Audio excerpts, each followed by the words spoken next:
ચાલો આજે એક બહુ જ રસપ્રદ વિષય પર ઊંડાણપૂર્વક વાત કરીએ.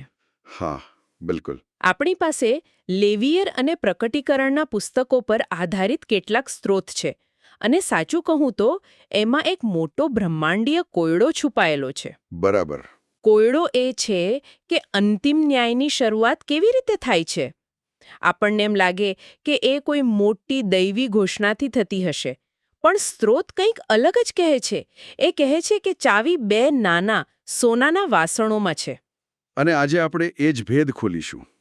કેવી રીતે સંતોની પ્રાર્થનાઓ અને વેદી પરનો ધૂપ મળીને આખી સૃષ્ટિના શુદ્ધિકરણની પ્રક્રિયા શરૂ કરે છે. આ વિષય મને એટલા માટે આટલો રસપ્રદ લાગે છે કારણ કે તે માનવ ઈચ્છા અને દૈવીય યોજનાને જોડે છે. સાચી વાત.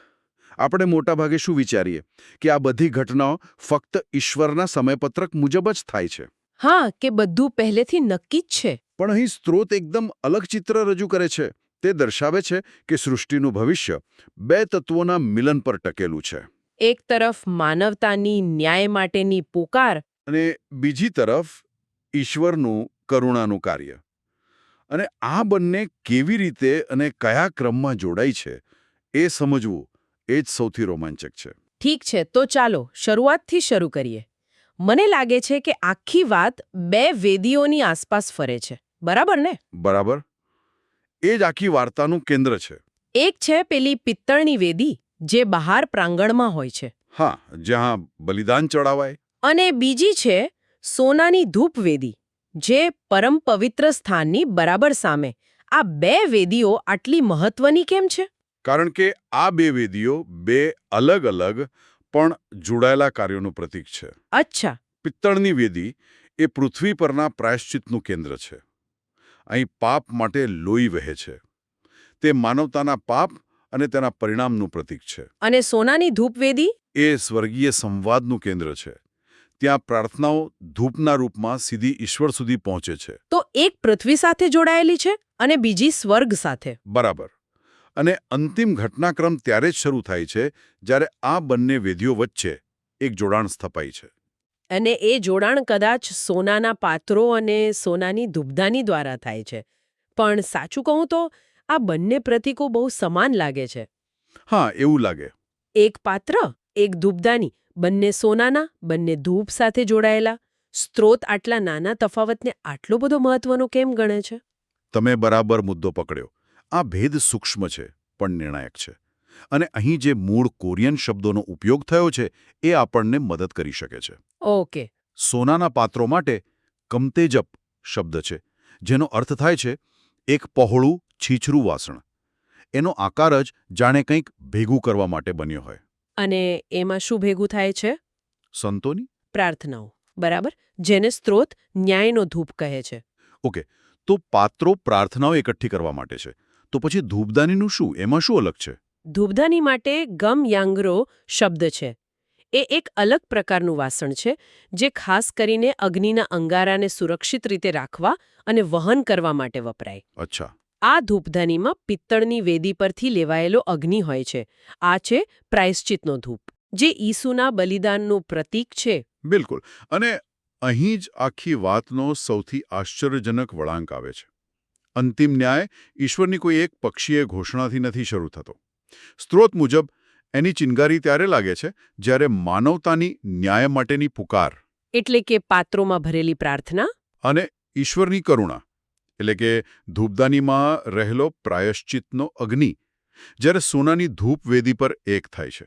મને અહીં એક વાત નથી સમજાતી. જો શહીદો પહેલેથી જ સ્વર્ગમાં છે, શાંતિમાં છે, તો પછી તેઓ પૃથ્વી પરના ન્યાય માટે આટલા આગ્રહી કેમ છે? શું એ થોડું બદલાની ભાવલા જેવું નથી લાગતું? આપણે તો એમ વિચારીએ કે ઉદ્ધાર પામેલા આત્માઓ ક્ષમા પર ધ્યાન કેન્દ્રિત કરશે. આ એક ખૂબ જ સ્વાભાવિક પ્રશ્ન છે. પણ સ્ત્રોત સ્પષ્ટ કરે છે કે આ બદલો લેવાની માંગણી નથી. તો પછી શું છે? આ સૃષ્ટિને તેના દુઃખમાંથી મુક્ત કરવાની વિનંતી છે.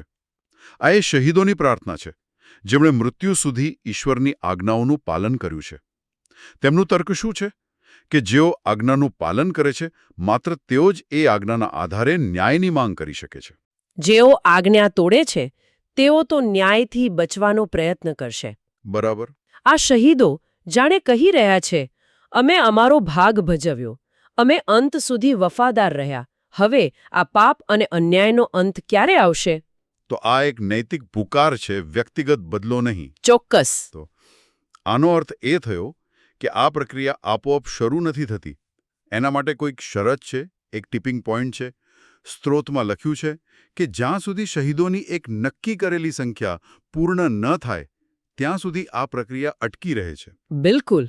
આ વિચાર જ ખૂબ ગહેણ છે અને થોડો અકળાવનારો પણ. જાણે કે આખું બ્રહ્માંડ કોઈ ચોક્કસ આંકડાની રાહ જોઈ રહ્યું હોય. હા, અને એ ઈશ્વરની યોજનામાં રહેલી ચોકસાઈ અને ધીરજ બતાવે છે. એવું નથી કે પ્રાર્થનાઓ એક પછી એક ઈશ્વર સુધી પહોંચે છે. તમે કલ્પના કરો કે એ સોનાના પાત્રો ધીમે ધીમે સદીઓથી એક પછી એક શહીદની પ્રાર્થનાથી ભરાઈ રહ્યા છે. અને જ્યારે એ નક્કી કરેલી સંખ્યા પૂરી થાય ત્યારે જ એ પાત્રો સંપૂર્ણ ભરાય છે અને ઈશ્વરના સિંહાસન સમક્ષ રજૂ કરવામાં આવે છે. ત્યારે જ એક ક્ષણ આવે છે જ્યારે પ્રાર્થનાઓનો સંગ્રહ પૂરો થાય છે અને તેનો જવાબ આપવાનો સમય આવે છે. અને એ જવાબ બે મોટી ઘટનાઓ રૂપે આવે છે. શહીદોનું પ્રથમ પુનરુત્થાન અને પૃથ્વી પર 7 વિપત્તિઓનું રેડાવવું. ઠીક છે, તો હવે આપણે સમજી ગયા કે શહીદોની પ્રાર્થનાઓ અને પ્રાયશ્ચિતનો ધૂપ આ બે મુખ્ય ઘટકો છે. હા. પણ રસોઈની જેમ ઘટકોને યોગ્ય સમયે અને યોગ્ય ક્રમમાં ઉમેરવા પડે છે. તો સ્ત્રોત મુજબ આ બ્રહ્માંડીય ઘટનાક્રમનો ક્રમ શું છે? શરૂઆત ક્યાંથી થાય છે? આ ક્રમ ખૂબ જ વ્યવસ્થિત છે.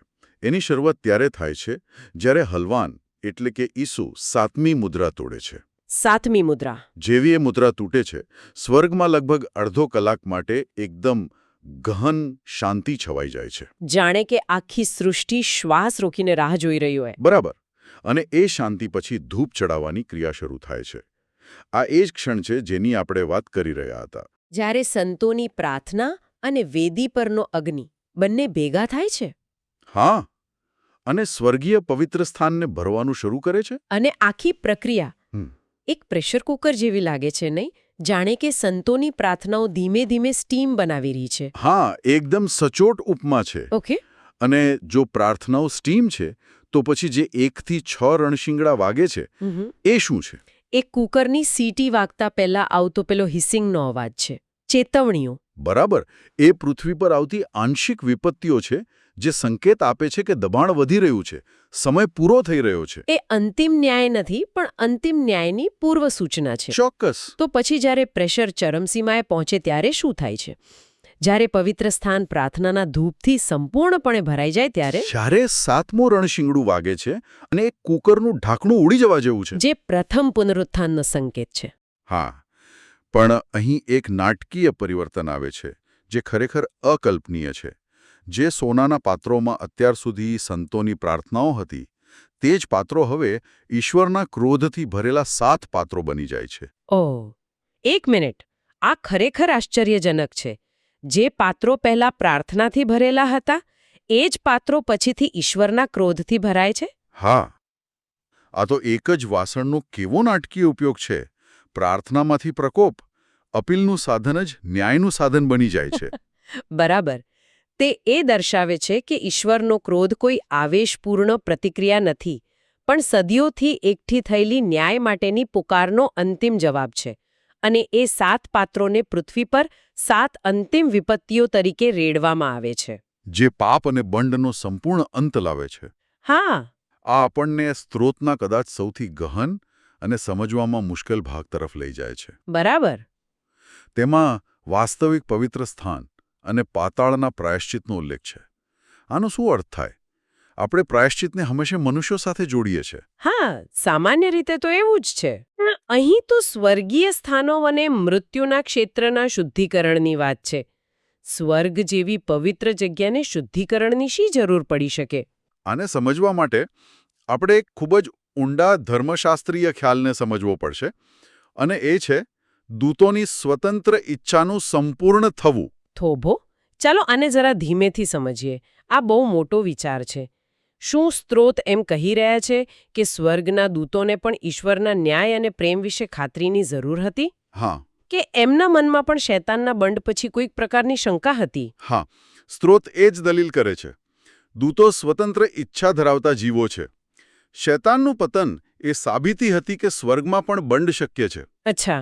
સ્ત્રોત મુજબ માનવ ઇતિહાસનું આખું નાટક, વધસ્તંભ પર ઈસુનું બલિદાન અને ખાસ કરીને શહીદોનું મૃત્યુ સુધી આજ્ઞાનું પાલન એ સ્વર્ગીય દૂતો માટે એક જીવંત પુરાવો છે. કેવો પુરાવો?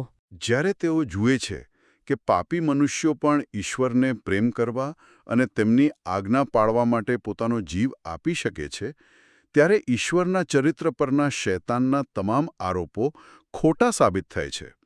આ જોઈને દૂતોની સ્વતંત્ર ઈચ્છા સારામાં સંપૂર્ણપણે સ્થાપિત થઈ જાય છે. ભવિષ્યમાં બંડની કોઈ પણ સંભાવના જડમૂળથી નાબૂદ થઈ જાય છે. વાહ! તો માનવજાતની વાર્તા એ માત્ર માનવજાત માટે નથી, એ તો સમગ્ર બ્રહ્માંડ માટે એક સાક્ષી છે. બિલકુલ. અને માત્ર આ સાબિતી પછી જ ઈસુ સ્વર્ગીય પવિત્ર સ્થાનને શુદ્ધ કરવાની પ્રક્રિયા શરૂ કરી શકે છે. બરાબર. કારણ કે હવે સ્વર્ગ સંપૂર્ણપણે સુરક્ષિત છે. તે પછી જ ઈસુ શૈતાનના બંડના દરેક ડાઘને, દરેક સ્મૃતિને સ્વર્ગમાંથી સાફ કરી શકે છે. અને સ્ત્રોત મુજબ જ્યારે સ્વર્ગમાં આ શુદ્ધિકરણ ચાલી રહ્યું હોય છે, ત્યારે જ પૃથ્વી પર 7 વિપત્તિઓ રેડવામાં આવે છે. હા, સમાંતરે. અને સ્ત્રોત કહે છે કે એ સમય દરમિયાન કોઈ પણ તે પવિત્ર સ્થાનમાં પ્રવેશી શકતું નથી. તે એક અત્યંત પવિત્ર અને ગંભીર સમય છે. તો આ એક જ સમયે ચાલતી 2 પ્રક્રિયાઓ છે: સ્વર્ગનું શુદ્ધિકરણ અને પૃથ્વીનું શુદ્ધિકરણ. હા. અને પાતાળનું શું? તેને શુદ્ધ કરવાની કેમ જરૂર છે? આપણે સામાન્ય રીતે પાતાળને સજાની જગ્યા માનીએ છીએ. આપણે એવું જ માનીએ છીએ. પણ અહીં સ્ત્રોત તેને પણ શુદ્ધિકરણની પ્રક્રિયામાં સામેલ કરે છે. તેનો અર્થ એ છે કે શૈતાનના બંડની અસર માત્ર પૃથ્વી અને સ્વર્ગ પર જ નહીં, પણ મૃત્યુના ક્ષેત્ર પર પણ પડી હતી. પાપે મૃત્યુને પણ ભ્રષ્ટ કર્યું હતું. ઓહ! તેથી સંપૂર્ણ બ્રહ્માંડીય શુદ્ધિકરણ માટે એ ડાઘ પણ દૂર થવો જરૂરી છે. 7 વિપત્તિઓ પછી ઈસુ પૃથ્વી પર પાછા ફરે છે, શ્વાપદ અને તેના સૈન્યનો ન્યાય કરે છે અને અંતે શૈતાનને 1000 વર્ષ માટે બાંધીને પાતાળનું શુદ્ધિકરણ કરે છે? બરાબર. આમ સમગ્ર સૃષ્ટિ, સ્વર્ગ, પૃથ્વી અને પાતાળ પાપના પ્રભાવમાંથી મુક્ત થાય છે.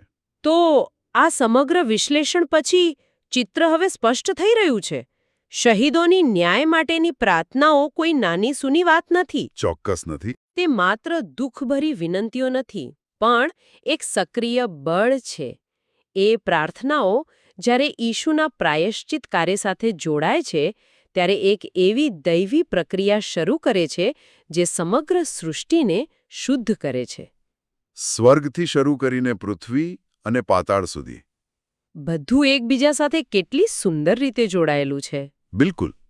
અને શ્રોતાઓ માટે એક અંતિમ વિચાર. હા. સ્ત્રોત એક ખૂબ જ રસપ્રદ પ્રશ્ન ઉઠાવે છે, જેનો તે સીધો જવાબ નથી આપતો, પણ આપણને વિચારવા માટે છોડી દે છે. કયો પ્રશ્ન? પ્રશ્ન એ છે કે પિત્તળની વેદી પરથી આવતો એ અગ્નિ અને ધૂપ શું દર્શાવે છે? શું તે ઈશુના પ્રાયશ્ચિતની કરુણાનું પ્રતીક છે, કે પછી તે પાપ પરના ન્યાયની અગ્નિનું પ્રતીક છે? કે પછી બંનેનું મિશ્રણ છે? બરાબર. આ દ્વિઅર્થીપણું જ કદાચ મુખ્ય છે. તે આપણને એ પૂછવા માટે મજબૂર કરે છે કે ઈશ્વરનું અંતિમ શુદ્ધિકરણનું કાર્ય કરુણામાંથી જન્મે છે, ન્યાયમાંથી, કે પછી એ બંનેના અતૂટ જોડાણમાંથી? કદાચ અંતિમ સત્ય એ છે કે સાચી કરુણા અને સાચો ન્યાય અલગ પાડી જ ન શકાય.